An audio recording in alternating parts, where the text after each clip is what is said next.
Yo, what is up? It is Sam. I am filling in for the intro for D-Bag AC. This is the Teen It Up pod. That was hard. We are here this week for the Charles Schwab after the major, which we were talking about pre-pod that I think this is normally a weaker field, but ever since, last year, first one back since COVID, kind of a decent field. I'm kind of excited despite the post major letdown that normally happens a couple times a year. I think there's no better way to start off the pod than talking about Phil, dude. Yeah. I will be the first to say long term, I have never been a Phil guy. Because I feel like when I was younger, obviously you're like 80, but like when I was younger a couple of years ago, it was kind of like you kind of like Tiger or you kind of like Phil, and I've always been a Tiger guy, but Phil in his later years is savage. He's hilarious. And that performance was one of the best. That was one of the most impressive things I've ever seen on that type of course against this field. Insanity. Dude, we do golf podcast. How do you not love it? I loved it. It was goosebumps yesterday. At the end of the day. It was one of those things where I know you didn't have a bet on Phil. Obviously I didn't. I don't know personally anyone who did, but I wasn't even mad. I was like, this is amazing.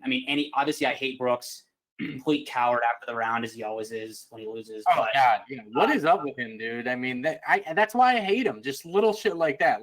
Come on, man. The fact that I was talking to my friend today, and I was like, the fact that the audacity to say oh yeah, if you have a ding knee, I was like, Tiger won the U.S. Open with a torn ACL. Just shut up. He thinks he's so hard, and he's just.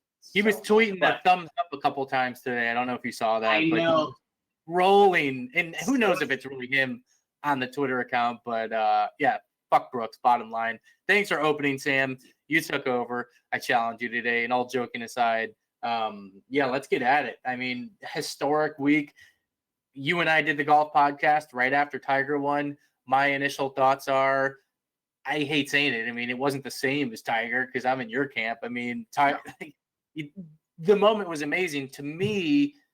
You can tell me I'm lame when I say this, but I feel like this moment was the signature, not to get political with, all these sayings about COVID, this, COVID, that. I was like, this was the first, holy shit, this was the moment post-COVID.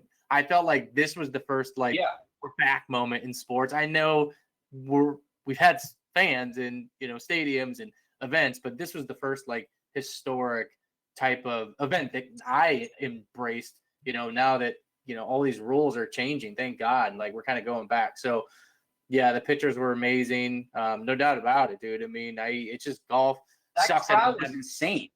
Yeah. That crowd was insane. That was awesome. I'm not even that's so cool. And honestly, if nothing else, God, dude, that last shot he hit into the green on 18, I was like, oh my God, that was badass. Yeah. I was like, oh man. I love Phil because, and then obviously we all saw the press conference, but the analogy to life, everything, our day jobs, DFS, the hobby, whatever we're doing, investing, just keep putting in the hard work. That was his answers yesterday.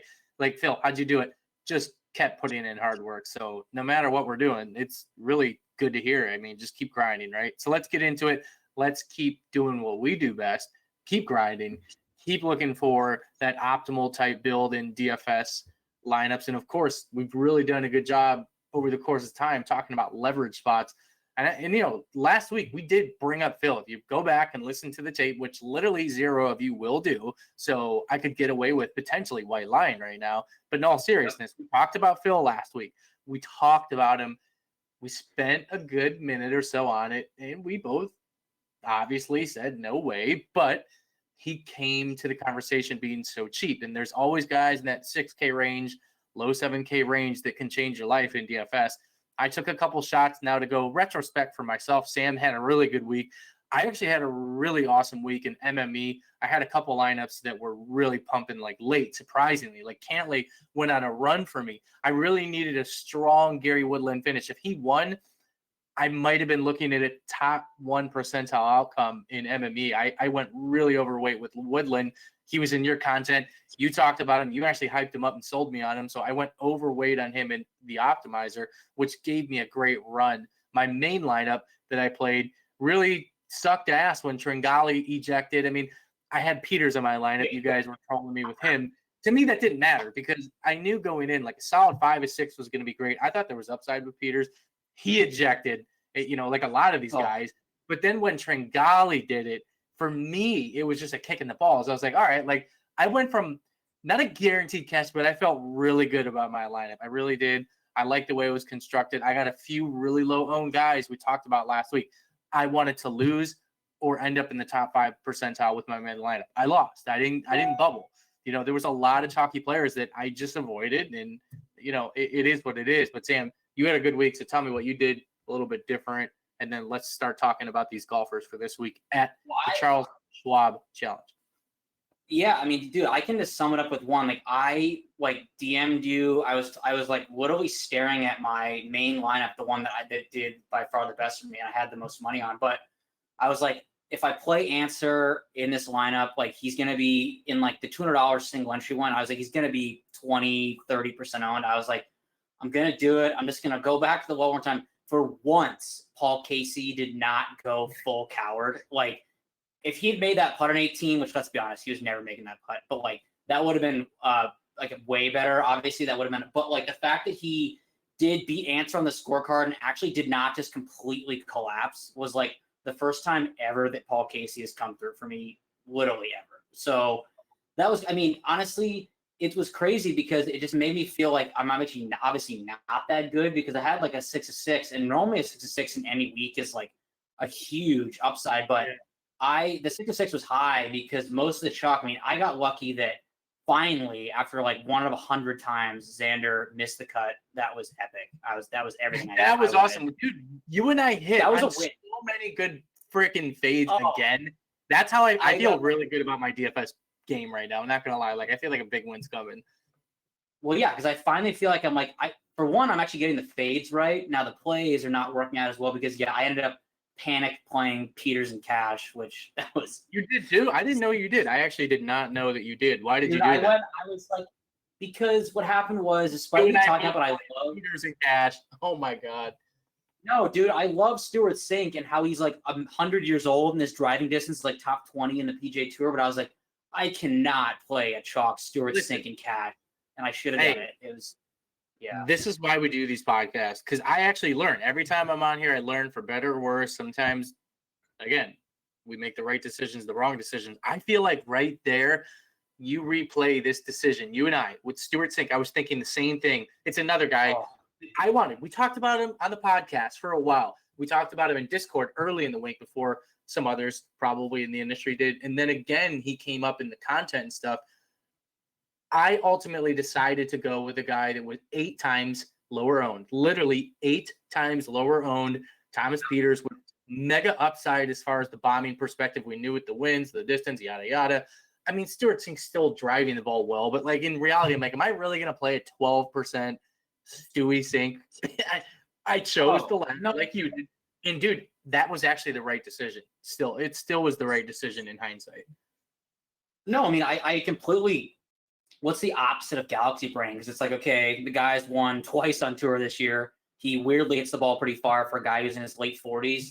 Not easy fade at chalk. And it's like, that works out a lot. But another one that got me, he bit me in the ass. I mean, that's my guy. That's the guy I've been playing for 2-3 years now. Corey Connors. I had to fade a couple guys. I chose to fade my boy Corey. He did his thing.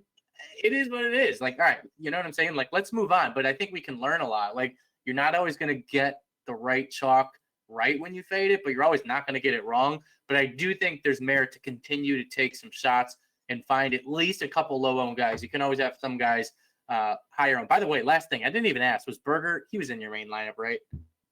Yeah. So how happy were you with that comeback? I mean, those guys, I thought the Berger people might be on suicide watch going into Friday. I didn't realize, obviously, how bad the course was going to play. And me sitting there thinking I made the Finau play. Finau played amazing, by the way. It sucks that there was no classic Finau. Do you see Finau is back 9 on Sunday, gets in the top 10. He literally was like 4 over. So classic. That's why I play him, though, Sam. I mean, you guys give me shit, but it's like, he's going to come top 10 pretty much every tournament. He is not going to win, though, until I don't bet him. All right, dude, we're behind. Let's go. Rapid fire. Charles Schwab, Colonial. talk about the course in 1 minute here. Elevator speech. Yeah, I mean, for fun facts, I'm pretty sure it's the longest hosting course that's a non-major on the tour. It's been there since the 40s. It's par 70, 7,200 yards. Accuracy is more important than distance because a lot of these kind of older guys have won in short hairs. I mean, Spieth has amazing course history, but in general, you don't really need distance. But as I say every week, that's never a bad thing, is to have the distance. Greens are really small. So for me this week, I literally, maybe it's a little luck because people kind of haven't been playing, but last year we came back from COVID and I was all over Berger. I was almost 100% in on Berger and I bet him and he won, which is lucky, but that was a high weight towards birdie or better, towards off the tee with fairways emphasized and then ball striking. So I like that. And then the other thing is that the scrambling, because the greens are so small, you have to be able to get up and down, which is why, it's kind of like I'm not saying it's him in particular, like the Patrick Reed types, the guys who get up and down from kind of everywhere, him or Justin Rose, or these guys who just kind of can save par when it matters. And then obviously you have Texas wind that I can't anyone predict, but I will be, like I say in my article every week, I think people skip over this, is really you need to wait to make your final lineups until the end of on Wednesday. I got lucky that Reed somehow made the cut last week because he's in the better draw. I know, dude. That's another guy that I'm sitting there laughing. These Reed people are getting bailed out yet again. My God. He stuck it on the hardest hole in the course too, and I was like, no way. I was like, this never works out. But yeah, it's bent-grass greens. Some guys, I don't think that's as polarizing as something like Poa, but it's kind of something to look at. But yeah, I think scrambling, but guys who can also make birdies, ball striking are kind of the key here. I think Spieth, if we just want to move right into the 10K and above, Spieth will be pretty chalk, as he probably should. He continues. I don't know what it is. Last week, of course, when I was all in on him, his putting's the worst it's been in weeks. But he's still is playing so well. I see no reason to fade Spieth, even at that. I don't know why he's the highest price guy, but I still can't fade him despite him being 11,200. Yeah, I gotta think about that one a little bit more. I'm not gonna deny Jordan Spieth right now is just freaking on fire. I gotta admit, it's good for him to be back. I kind of was a little Spieth Debbie Downer there for a while. I liked him. It's funny. I go back to, I don't tweet much, if ever, but I did tweet in 2016 or something, 2017, how much I was in love with Spieth. What a loser. When he kept winning and the most exciting guy to watch. He's so exciting to watch. He really is. Everybody loves him. So yeah, play him. I'm probably not gonna go there. I probably won't go to JT. I don't know. JT is the type of guy. This is just gut call. I could be totally wrong. Man, I just feel like him for some reason after a major weekend, no matter how he did, I just feel like JT does a little partying, which I love. I love JT. I don't know. Maybe he just comes out and wins, but I might have to gloss over him. The guy up top for me comes to mind is Collin Morikawa. You mentioned distance, accuracy, greens and reg, some short game. Reed, I'm not going to Reed. I would not at 10-3 in this field.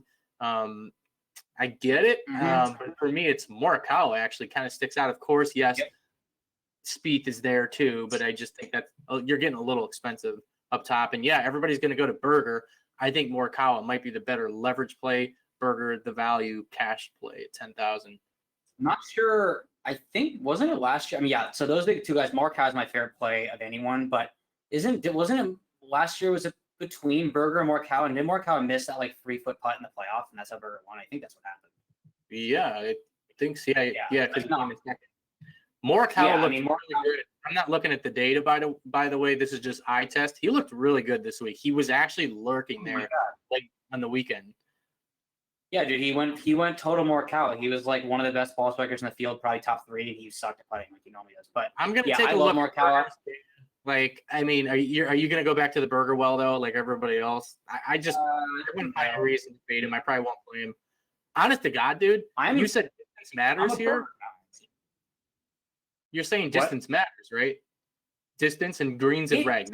That's the elevator. Distance. If I said, I made this. Not the distance doesn't matter, because like that would be stupid. Like I think it's not as important here as some other courses, but like to say distance is not always an advantage would be stupid. So yeah, I mean, I like when you mention small greens. You know what I like right now? I mean, how do we not keep going to Willie Z? The guy is hitting every fucking green in the history of planet Earth. I mean, maybe it's hard will get hot. He could Willie Z. I mean, yes, because Abe Answer is going to be popular. Yeah, but I don't know if I can avoid. It's actually almost exactly the same as last week, except he's $2,000 more. But like, how can I avoid Answer in cash? And he just like once again, his consistency is like insane right now. Yeah, I agree. I mean, Answer's going to be the popular play at 9,700. Wow, this feels pretty. Everyone's going to leaderboard watch, and Finau is going to be mega chalk as usual. I will not be playing him. Well, you know I probably will be, so I'll leave it at that. That's because there's a way. Like I literally would much rather play Answer or Scheffler or Connors or Neiman.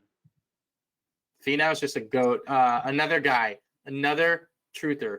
Scotty Too Hottie was right there at the end, dude. He actually bogeyed a couple holes that I thought he had a shot at birdie. He finished in 8th place last week. I mean, even that's shocking just to look at that. But Scotty's right there. People won't play him as my guess. They're going to go to Connors. Connors deserves the love. People love Neiman. People like you and I will go now to Woodland a little bit. I mean, it looks like a value. I mean, Sanjay is just literally always good.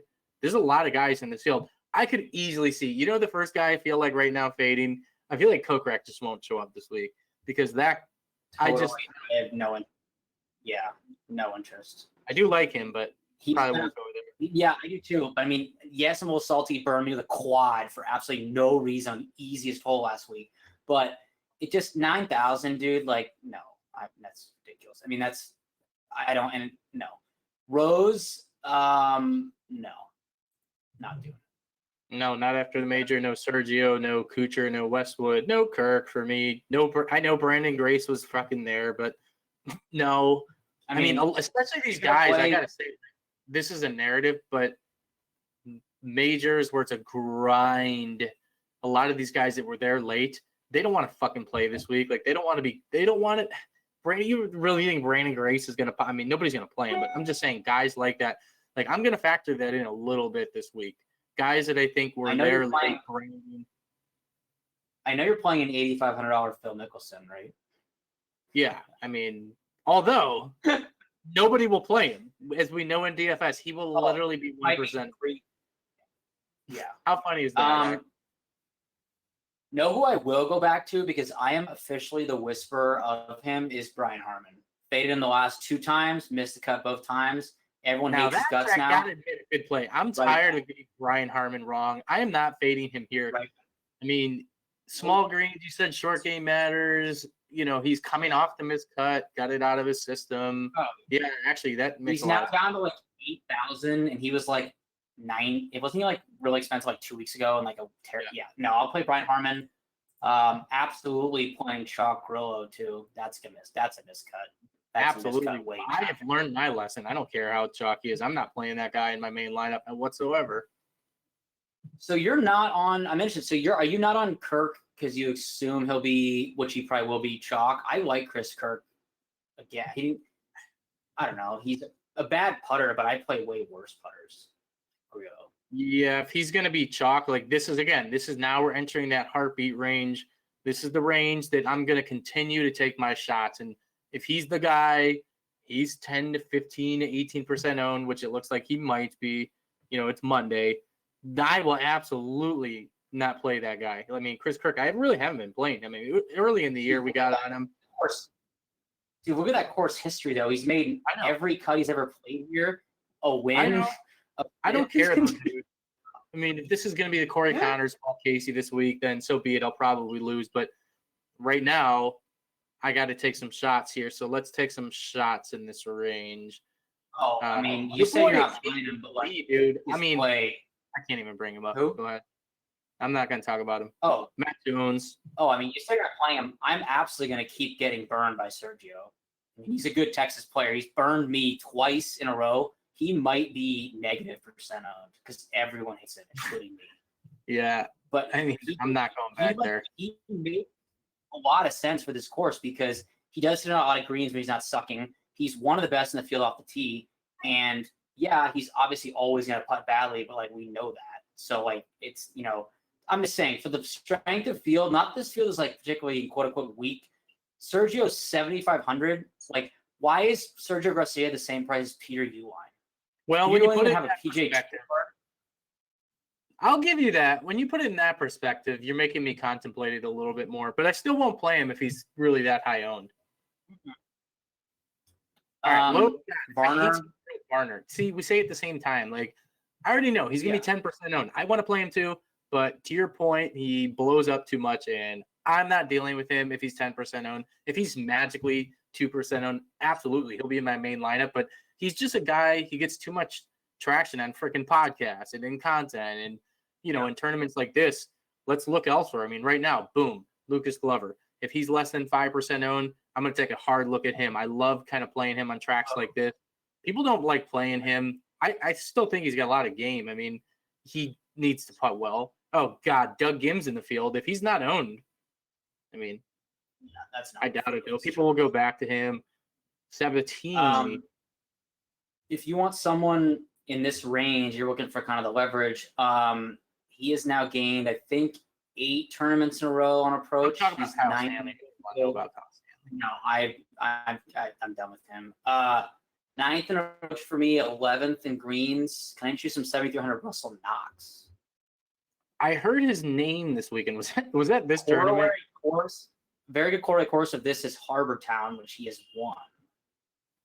Interesting. Wait, Knox wasn't a championship, was he? There's no way he was. What did he say? No, he sucks. Knox is one of those guys that, like, because you and I actually # watch golf, like we watch the tape a little bit, not all the time, but a lot of time when we can, right, Sam? Russell Knox is a guy that, like, I keep hearing in the background. I'm not looking at his data right now, so I'll take it. I'm actually writing his name down right now to look into. I hope he's low owned because I like your call. I keep hearing him like lurking a little bit.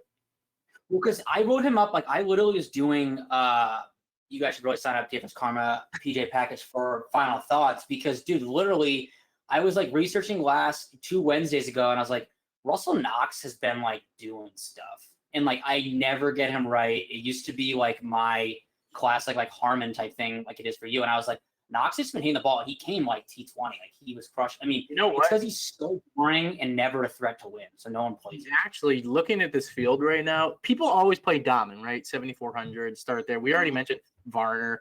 Carlos Ortiz, I'm not even clicking on his name, but I damn well know he had a good finish at the PGA. I take that back. He shot a 76 on Sunday. Carlos Ortiz was kind of like there for a little while, but again, people like to play him. People will play Lucas Glover, and they're definitely going to play Taylor Gooch at 7,300. Russell Knox actually could be a nice leverage play. We'll come back to that. All right, keep going. You wrote, I got Lucas Glover now. I appreciate you. I didn't even realize he was in the field. Other guys, I will continue. Eventually, I'll get Jonathan Vegas right. I mean, he actually has distance. I'm not going there. I'm not doing it. I never get Vegas. He literally he hit Briar. Oh my God, how did I miss that? The Briar Nelson, he came in 9th place. How was I not on him? Yeah, dude. Because I was. I mean, the play that no one wants to hear. It's at 7,000. It's Troy Merritt. It's interesting. Troy Merritt does pop at times. I have not really looked into it. In this field, 16th in scrambling, 22nd strokes gained putting on bent, 23rd birdie or better, 19 greens in regulation. Now that's a name. Troy Merritt. Keep going. Troy Merritt over his last 5 tournaments has only averaged 7 bogeys per tournament, averaging top 30 in DK points. But let's just tread lightly because it is Troy Merritt. So that's always never factor that out. It's Troy Merritt. He's still that guy. So, but to your point, though, Troy Merritt will 100% be 1% owned. Like I get more and more excited to play guys like this weekly because You can win everything in golf by having 4 quote-unquote chalk guys and 2% owned guys. And Trey Merritt, you're right, 7th and 8th place finish, 2 out of the last 3 tournaments. He does have a 17th place finish here. I mean, I like it. It just, yeah. I would say if you get kind of the slower range, I mean, I don't know. People saw Richie Owinski for like 1 second on like Saturday. I'm not doing that. Don't do it. I mean, he does score birdies in bunches, actually. I know. He'll go like he'll shoot like 71, 70, like 64, and then like 78. Like he has like one. He's a showdown guy. I will go for the nth week in a row and lose money with Adam Shank at 6,500. I can't even. He's do that guy. He's like bad. I'm so nervous about not playing him the week he does. I know why you play that guy. Like, I've gone down that trap. Because I'm so nervous. Yeah, it's a bad play. Like, don't play him, but like I will. I'm obviously playing Bryce Garnett because I do every week near the min. Dude, okay. I will say this is like all kind of a joke, but it's also not. Vincent Whaley, $6,200, I think has made 8 straight cuts. I've never heard of him. He has like no upside really of like a win. Watch him just win now that I said that. But like at 6,200, what do you want? Like a made cut and he's already like smashed value and no one plays him because his name is ridiculous. Tell me about him. He's like not. He's got distance, it looks like. Yeah, he does. I mean, he doesn't like do anything unbelievable, but he just makes cuts for some reason. And I would in this range, like, you know, you're not going to compare these guys to the JTs and Spieths of the world, but you just want some resemblance to consistency. I mean, for me, he ranked top 50 in ball striking, 30th in scrambling, 10th in birdies. I mean, he's not the best approach player and not the best off the tee, but I'm just saying, like, yeah, more likely than not, he burns you. But like over his last 5 tournaments, I mean, he scores a lot of DK points. He's averaged like 16 birdies per tournament over his last 5. I mean, I honestly might play him. Literally, can we end the pod now? You're convincing me to play Vincent Whaley. I'm serious. Like I plugged him on my lineup. Now I can play whoever I want. Yeah, dude. I mean, it opens up so we can play I can play loser fee now. This will actually be a good tournament. We'll end it there. We'll get the bets over. It's Monday. We'll have bets at betkarma.com. Article usually goes up Tuesday over there. DFS content, projections portal, core plays on Wednesdays at dfskarma.com. But a lot of that stuff rolls out throughout the week. Anything else, Sam, am I missing as we head into the Charles Schwab this week? No, but I'm going to say this and regret it, is that Zach Johnson is $600 and he had 1 bad hole last week. I was just looking at him, actually. Especially if it's That's windy. my last thoughts, is I just realized that he's $600 and he legitimately had 110, which he joked about on Twitter, and that's his only reason he missed the cut. All right, that does it, guys. Until next week, good luck. We'll talk to you next week.